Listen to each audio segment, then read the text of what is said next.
Siapa yang bilang kalau bikin website itu sulit? Di sini saya akan membuat website dari scratch, ya, yang berarti dari nol. Dan di sini saya hanya akan menggunakan 4 file dan juga 2 bahasa. Jadi, untuk kalian yang ingin belajar membuat website dan penasaran apa itu website dibuat dari scratch, ikuti terus video ini sampai habis.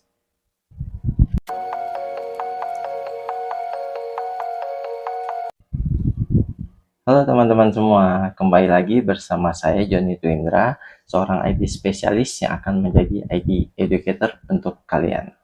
Nah, dan topik kali ini saya akan membuat website dari scratch. Dan saya akan mengambil contoh, saya akan membuat website CV.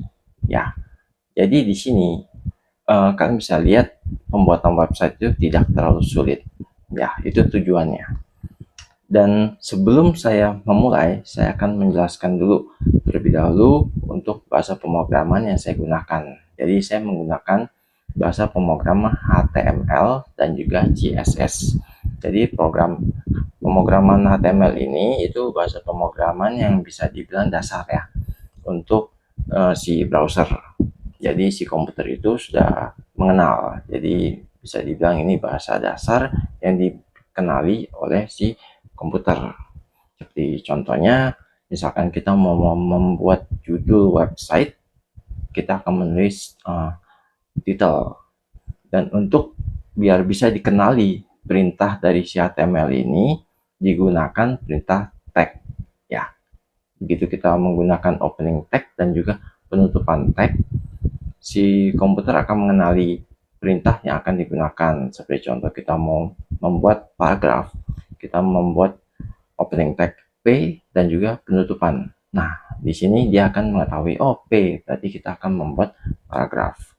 Dan yang kedua, bahasa pemrograman CSS. Nah, CSS itu digunakan untuk membuat gaya, seperti misalkan kita mau membuat warna untuk si font yang kita pakai tulisan kita, atau kita mau mengatur bentuk dari image ya yang kita gunakan, ya itu kegunaan dari CSS. Jadi dengan dua bahasa ini saya bisa menciptakan satu website yang sangat bagus. Nah, di sini saya akan memberikan contoh, kita ikuti ya. Nah, di sini kalian lihat ini adalah contoh yang akan saya buat. Ada di bagian halaman depan itu judulnya dan juga keterangan, dan juga ada intronya yang bisa kalian lihat, ada keterangan dan juga ada keterangan dari diri saya sendiri. Di sini juga karena ini ada website CV, jadi ada profesinya. Nantinya kalian juga bisa mengganti-gantinya juga. Dan ini untuk pengalamannya yang nanti bisa kalian sesuaikan dengan kebutuhan kalian juga. Ini skill saya, kemampuannya bisa apa saja, dan juga untuk kontaknya. Di sini juga sudah berfungsi, kalian bisa langsung mengirimkan email, dan di bagian bawah ini namanya footer ya. Jadi keterangan dari website ini biasanya yang mewakili satu website. Nah, di bagian sini kalau kalian lihat itu tidak ada menu. Nah, menunya itu saya taruh di bagian samping. Jadi kalau kita klik, nah keren ya, dia bisa langsung ke atas. Kalau kita klik intro, dia akan langsung ke bawah.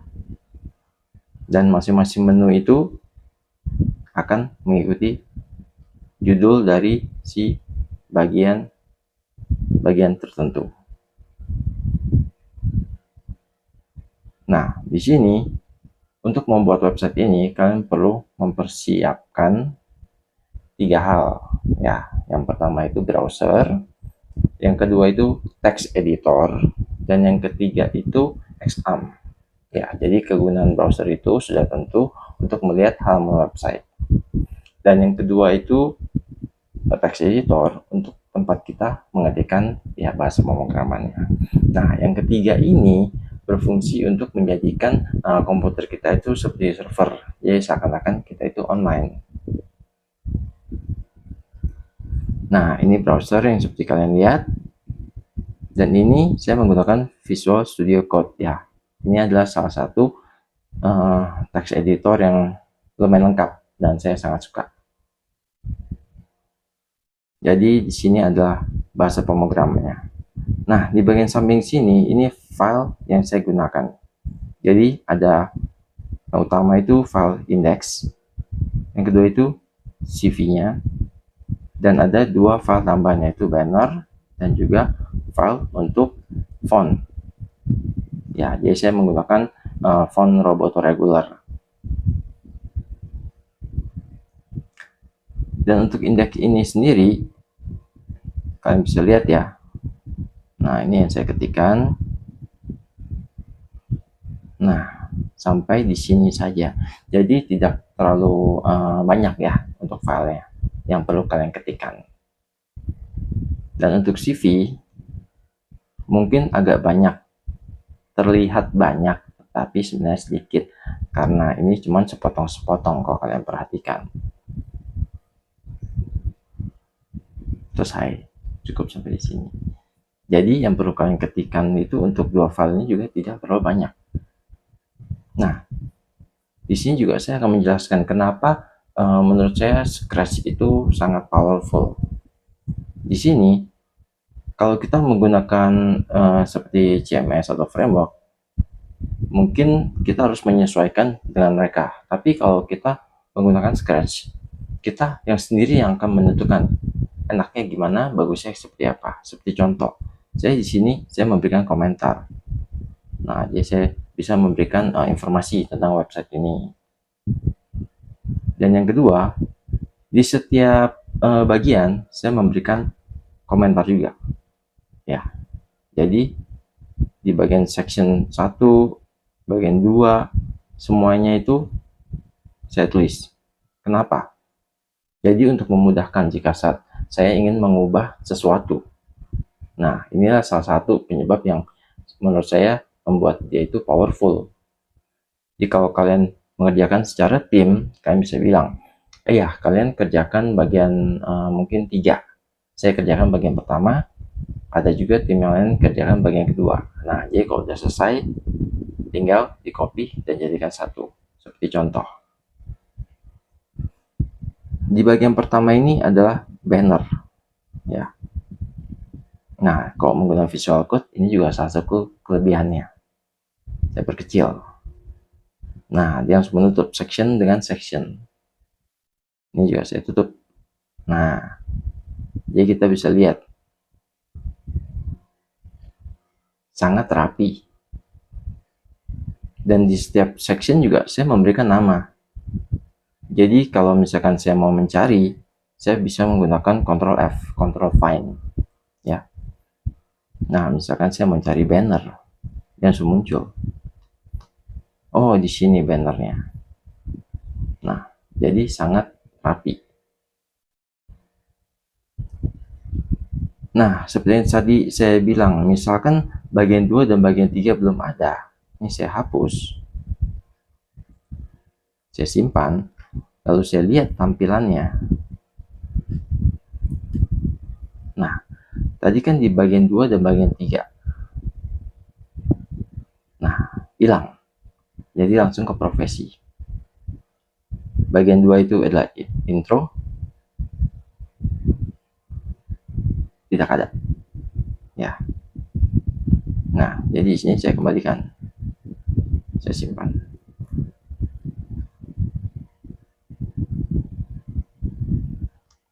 Nah, jadi di sini itulah salah satu penyebab yang bisa dibilang lumayan penting untuk development, untuk pengembangan.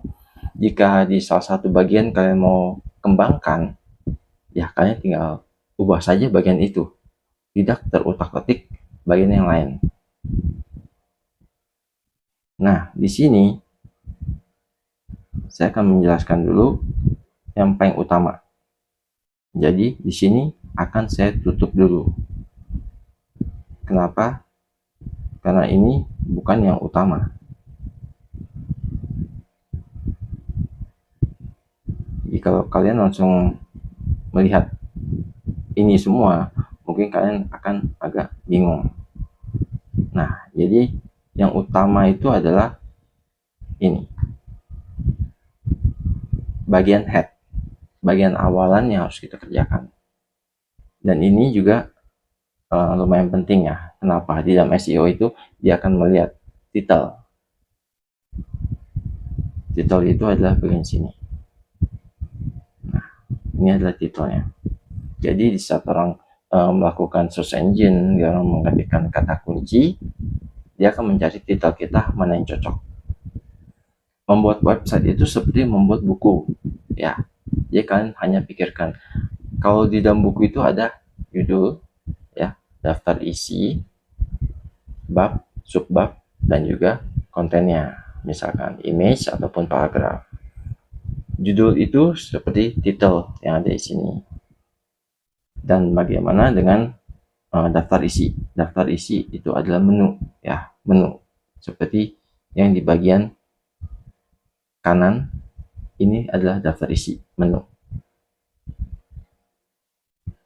Lalu bab itu seperti bagian pertama, banner. Bab kedua itu misalkan apa, ya, itu adalah bab. Misalkan ada bawahannya lagi seperti subbab, bisa disertakan juga, itu namanya subbab. Jadi semakin rapi, maka si SEO akan menganggap website kalian itu bagus. Seperti contohnya buku yang bagus, dia akan menaikkan sendiri ranking kalian karena SEO skor kalian dijamin bagus. Nah, di sini saya akan melanjutkan dari yang pertama, yaitu pembuatan head. Di sini metaname viewport itu dia akan menentukan bentuk tampilan. Di sini saya menuliskan device width, jadi lebarnya dari perangkat yang akan digunakan. Jadi kalau kita melihat dari handphone, dia akan menyesuaikan, harus menyusun. Disinilah kegunaannya dari si viewport. Yang kedua itu ada Ringler Style Sheets, ya. Jadi ini untuk referensi CSS yang saya pakai. Jadi begitu saya ketikkan Style Sheets ini, dia akan tahu, oh saya menggunakan CSS filenya di mana, dia akan bertanya. Jadi href ini menentukan data file dari CSS. Nah, selanjutnya baru saya ketikkan judulnya. Langkah kedua sudah masuk ke bagian body. Body itu adalah konten, jadi isi dari si website itu. Begitu saya ketik body, si HTML akan tahu, oh si browser akan tahu kalau si body ini, oh sudah masuk ke bagian isi nih. Yang pertama itu saya sertakan selalu komen, ya. Ini bisa dibilang lumayan penting ya. Jadi website yang bagus itu akan ada selalu yang namanya komen. Jadi si HTML juga menggunakan perintah tag tanda seru minus untuk mengenali kalau ini adalah komentar. Jadi tidak akan ditunjukkan di halaman website kalian. Yang kedua, H1.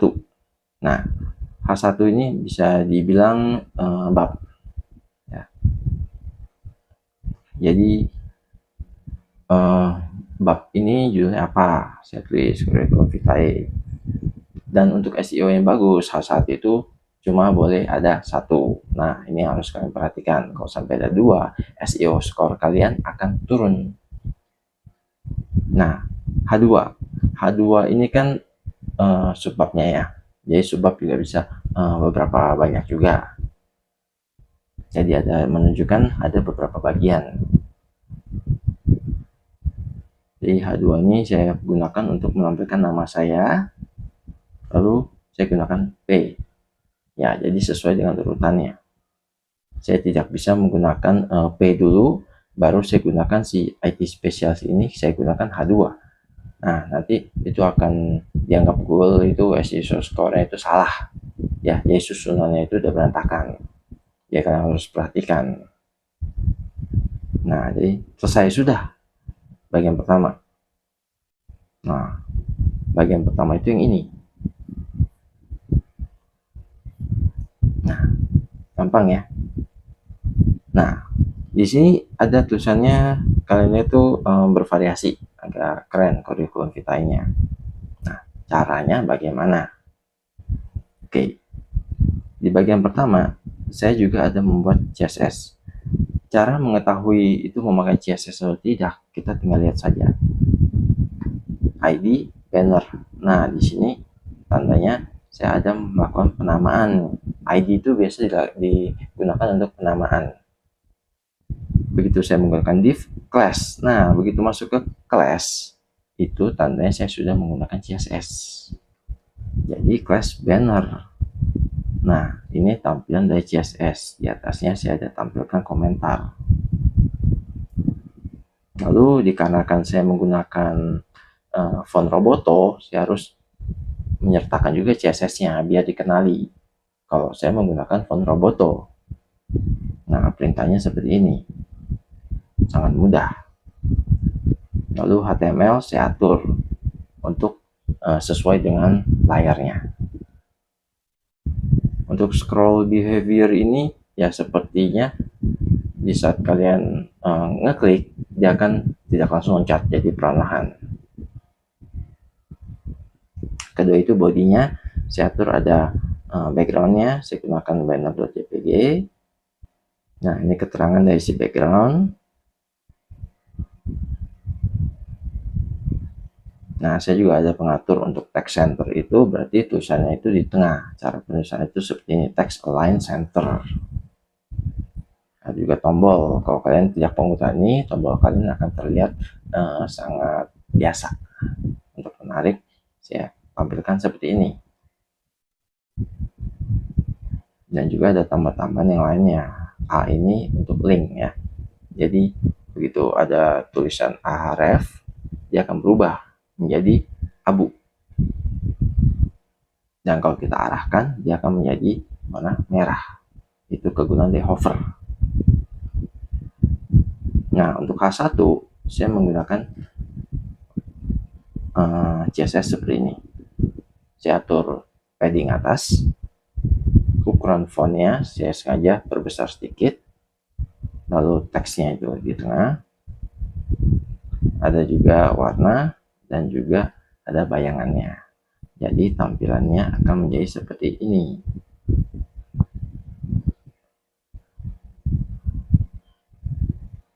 Nah, ini untuk H2. Nah, di sini saya juga ada memberikan beberapa komentar ya. Nah, kenapa saya membuat CSS seperti ini? Jadi di saat saya mau menggunakan teks warna putih, saya tidak perlu menuliskan berulang-ulang. Saya cukup menuliskan sekali saja, yaitu saya panggil teks putih atau teks biru. Dia akan berubah warnanya. Nah, kita masuk di CSS bagian pertama. Di sini juga saya menggunakan komentar.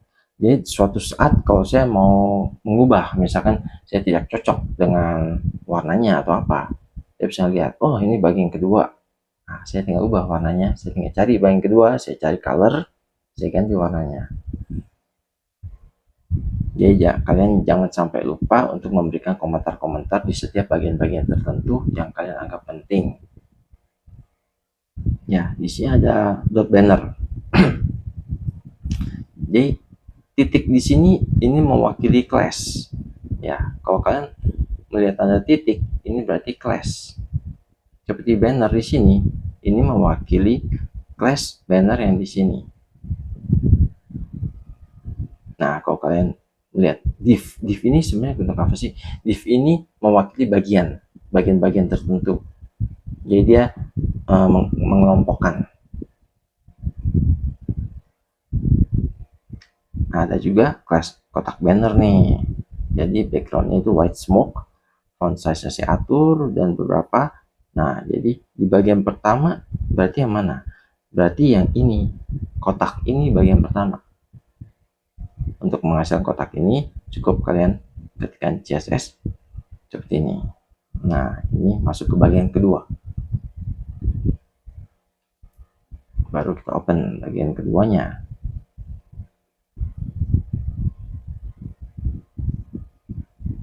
Nah, jadi bagian kedua juga kalian lihat tidak terlalu banyak ya. Kalian cukup menuliskan bagian sectionnya, kalian kasih nama, ID. Nah, kenapa saya kasih nama? Nanti akan saya jelaskan. Saya juga memberikan CSS intro. Nah, kalian lihat lagi ya, muncul lagi class, berarti saya menggunakan CSS. Di sini saya langsung memanggil CSS text center, teks putih, introduction. Nah, kita langsung ke introduction. Kalian bisa lihat text center dan putih. Jadi saya tidak perlu menulis panjang lebar, saya tinggal menulis text center, teks putih, dia langsung otomatis tulisannya di tengah dan juga berwarna putih. Lalu saya membuat lagi CSS untuk kotak intro. Nah, di sini kalian bisa lihat nih, kenapa saya membuat CSS di kotak intro.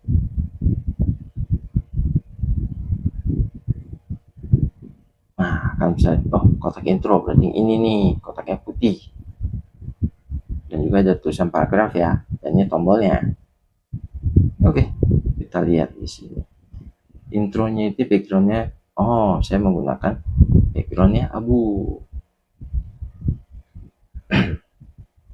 Dan juga tulisan dan juga keterangannya.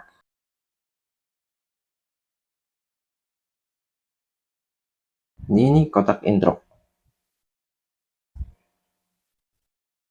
Kalian bisa lihat ya, ini keterangannya. Dan juga kotak intro dalam. Nah, ini warna kotaknya.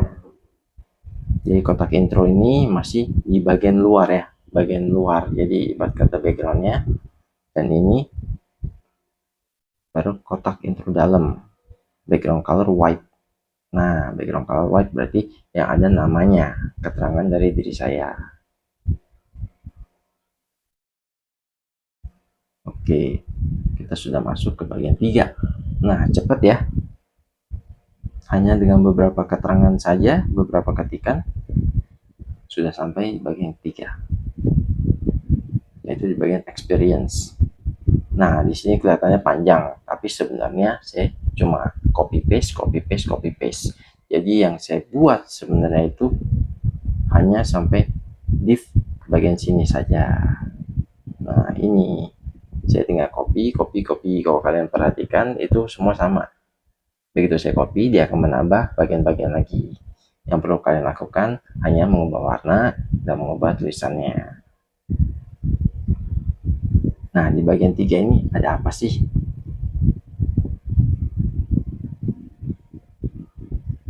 Oh, maaf, ini bagian 4 ternyata.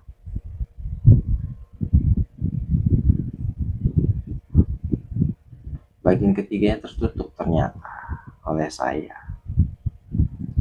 Tapi karena kita sudah masuk ke bagian 4, saya jelasin aja deh bagian 4 dulu.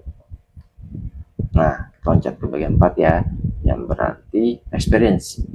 Nah, ini kalau kalian lihat di sini saya ubah backgroundnya, terus saya memberikan kotak, dan di sebelah kotak itu ada tulisan keterangan.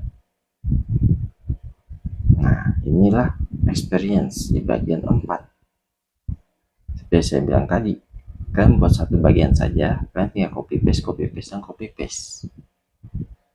Nah, baru kita kembali ke bagian 3 ya, karena tadi terlewatkan, tertutup oleh saya. Profesi ini juga tidak terlalu banyak. Nah, isinya tidak ada background. Di sini saya biarkan background itu transparan. Kenapa? Biar terlihat kita bergerak lebih keren ya. Ada 3 bagian ya di sini ya. Nah, kita lihat. Seperti biasa, saya membuat CSS untuk profession dan juga ada judulnya yang sama seperti di atas juga. Nah, di sini saya membuat kelas bulat profession. Nah, mungkin di sini kita bisa lihat di bagian 3, bulat profession. Nah,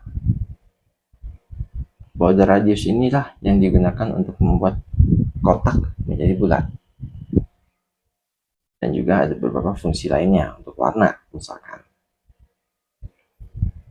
Nah, hasilnya seperti ini. Cukup bagus ya. Karena bagian experience sudah, kita akan lanjut ke skill. Di skill ini saya ada menyediakan 1, 2, 3, 4, 5, 6. Nah, di sini juga backgroundnya transparan biar terlihat tuh isi kita ngambang. Nah, berarti itu adalah bagian kelima, skill. Nah, skill hanya segini, tidak banyak. Tetapi yang harus kalian perhatikan itu mungkin CSS-nya di bagian kelima. Nah, di sini kalian harus perhatikan benar-benar. Di saat kita mengubah satu elemen, kita harus ubah satu dulu. Kita fokuskan satu elemen itu sampai jadi. Baru bisa kita lanjut ke elemen yang lain. Kenapa? Jika satu elemen ini belum jadi, kita langsung lanjut ke tempat lain, kita buat lagi. Nah, ada saatnya hal itu semua akan menjadi bentrok. Ya, bentrok. Jadi kalau ubah ini, yang ini berubah. Kalau ubah yang tengah, dua-duanya berubah. Nah, dan kalau kalian tidak mengerjakannya satu-satu, ada akan kemudian kalian akan bingung. Kenapa yang ini berubah, kenapa ini? Seperti contoh di sini, kotak skill ini saya memberikan persentase 11, 12, 12, 12, yang berarti ada spacing kosong di kiri dan kanan.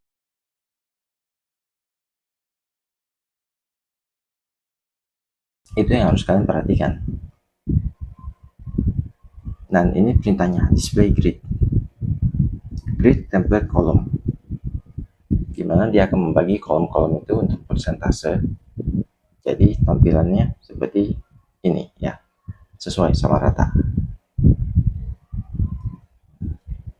Oke, itu untuk bagian kelima. Nah, kita udah masuk ke bagian 6. Cepat ya teman-teman ya.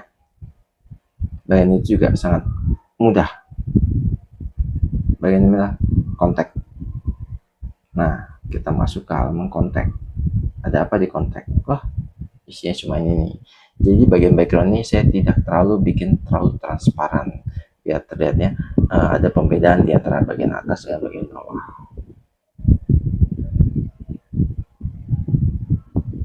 Dan seperti biasa, H2-nya ngikutin, dan ada kotak email. Nah, jadi sebenarnya isinya cuma ini saja. Ini juga perintah untuk mail ke siapanya, kalian bisa lihat sendiri. Di 7 itu voting button. Voting button itu apa? Nah, ini dia voting button. Jadi sebenarnya kalian bisa taruh di atas, taruh di bawah, tapi saya lebih suka saya kerjakan semua dulu biar saya terlihat ada bagiannya itu yang saya buat itu apa saja, baru saya buat menunya.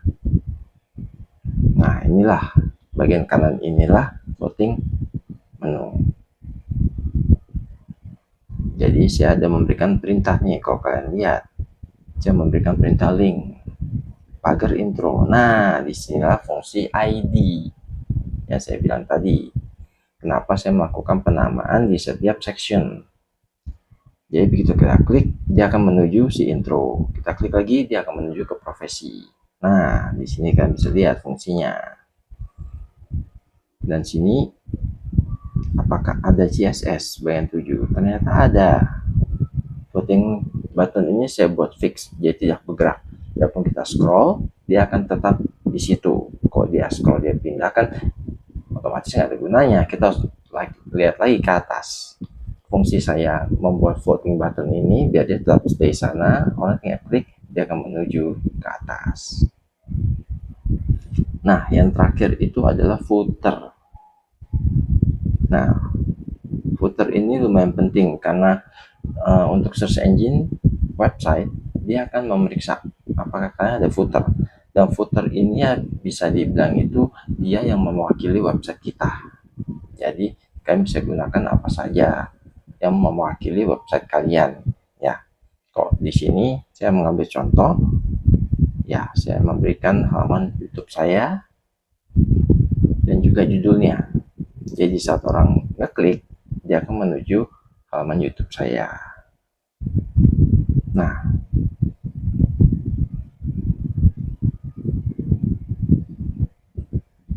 di sini mungkin kalian melihat ada terlihat banyak ya. Oleh sebab itu, saya ada memberikan file jadi. Jadi kalian yang capek melihat sampai mengetik, mungkin bisa download ya. Kalian bisa download saja di halaman website ini ya, di sini. Nah, https://edukasi/website/cv/joni-1. Jadi di situ juga ada tombol. Nah, tombol di sini ya, klik tombol ini. Nah, kalian bisa download saja. Nah, jadi ini sangat bagus juga untuk kalian yang sedang belajar ya, membuat website. Nah, ini referensi yang menurut saya sangat bagus. Dan juga kelebihannya tuh apalagi sebenarnya. Kalian bisa menggunakan website ini untuk melamar kerja atau mempresentasikan diri kalian misalkan. Nah, apalagi untuk melamar kerja ya, si HRD akan melihat, wah ada nilai tambah. Orang ini ternyata keren ya, beda dengan orang lain yang masih menggunakan kertas misalkan. Dia datang memberikan kertas, jangan kalian datang saya memberikan handphone, tapi bukan memberikan handphone kalian tentunya. Kalian memberikan handphone kalian untuk memberikan CV. Ini link saya loh Pak, Bapak bisa lihat kalau jadi itu akan lebih menunjukkan kalau kalian itu orang IT ya, orang yang memiliki kemampuan tentunya. Tapi saran saya untuk belajar kita harus ketik sendiri ya. Kalau bisa kalian ketik ulang. Jadi di setiap ketikan kalian akan tahu nih, begitu kalian ketik ini hasilnya seperti apa, kalian ketik ini hasilnya seperti apa. Jadi kalian refresh terus tampilannya.